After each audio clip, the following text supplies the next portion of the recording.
高校で留年しそう。留年する基準や留年した後の選択肢とは。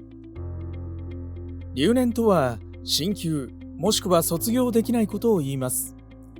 学校に行けていなくて単位がやばそう。学校からこのままだと留年だと言われた。そんな方もいるかもしれません。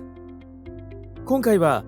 留年が決まる仕組みや留年する割合、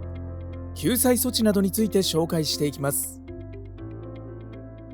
高校で進級または卒業をするためには単位、成績、出席日数の基準をクリアする必要があり、これらの基準をクリアできなかった場合に留年となってしまいます。成績や出席日数の基準は県や学校によって異なるので注意が必要です。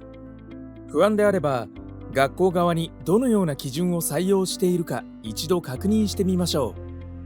学生手帳に書いてある場合も多いですよ。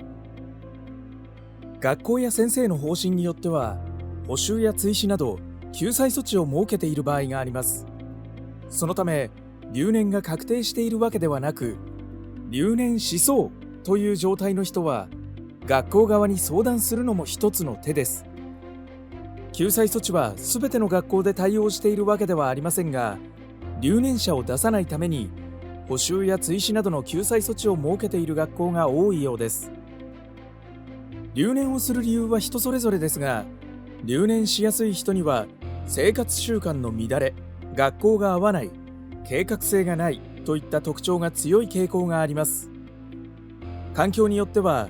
留年があまり身近なものではないこともありますが、実際にはどうでしょうか。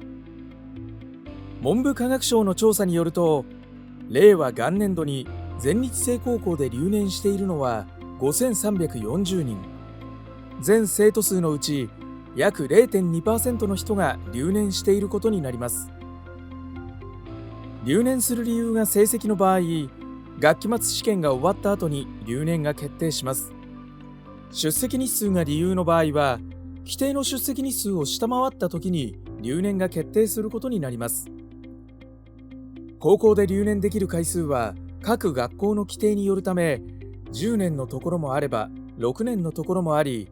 中には規定を設けていないケースもあります。